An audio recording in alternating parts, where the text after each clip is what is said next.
어떻게 SM에 오게 됐? 네, 저도 2012년 이제 사실 그때는 아직 막 공부에 좀 많이 집중되어 있었던 삶을 살았었어요. 막 그렇게 막 삶을 살았다는 표현을 하네. 그 막 음악을 좋아하긴 했지만 그걸 한 번도 막 제대로 하겠다는 생각을 못 해가지고 우연히 근데 진짜 신기했던 거는 글로벌 오디션이 온 것만으로도 되게 신기한 우연인데 학교에 좀 충실하는 그런 학생이었는데 하필 그날에 학교가 쉬었어요. 근데 그때는 기념일이 아니라 그냥 진짜 우연히 쉬어가지고 이왕 그냥 해보자 해가지고 진짜 근데 그래서 한 번에. 네, 진짜 첫 오디션이었어요. 저는 원래부터 음악을 좋아했는데 그걸 아직 저희 어머니께서 오디션에 한번 지원해보라고 권유해 주셨어요.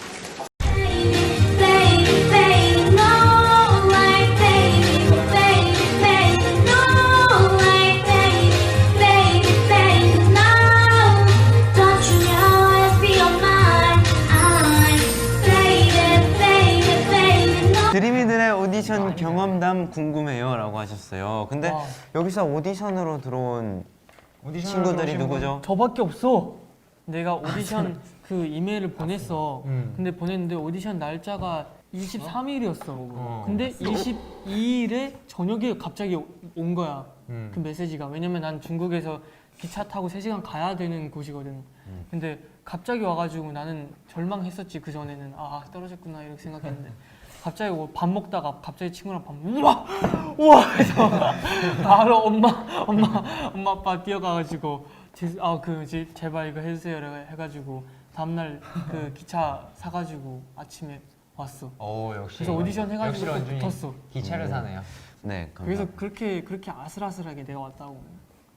잘 왔어. 잘했어. 저희 나머지 4명은 다 캐스팅으로 들어왔는데요. 좋겠다. 각자 한번 얘기해 볼까요? 철로. 저는 그냥 솔직히 말할게요. 저는 밤에 딱 자기 전에 제 엄마가 전화 받았어요. 그래서 엄마가 저희는 K-pop 모르잖아요. 그래서 그 거절하려는데 아빠가 SM 아니까 그래서 좀 와보자. 저는 그 춤하는 어떤 장소에 프로그램에서 프로그램은 아니고 막걸 하실 댄싱 아홉. 정말 댄싱 그쵸. 아홉. 거기서 정말 좋게 나이도 어리고 하니까 딱 했는데 처음엔 저도 몰랐어요. 뭐야 그랬는데 엄마가 다행히 동방신기와 서현 선배님들의 팬이셔가지고 좋은 기회를 왔죠. 자, 재민이. 네, 저는 조금 특별한데 봉사활동하다가 캐스팅. 대박이다. 진짜. 저는 봉사활동하다가 끝나고 나서 이제 집 가는 도중에 어떤 여자분이 저에게 오셨는데 그 여자분이 전 처음에 보험회사인 줄 알았어요. 엄마한테 도망쳤다가 엄마가 이제 SM인 걸 아시고 그다음에 제가 캐스팅에 대해서 오디션을 보러 갔죠. 저는 좀 특별한 게 어릴 때부터 CF 광고 이런 걸 좀 찍었어서 그거를 통해서 캐스팅이 됐었어요. 근데 한 번 엄마가 저의 의견을 물어보지 않고 거절을 하셨어요.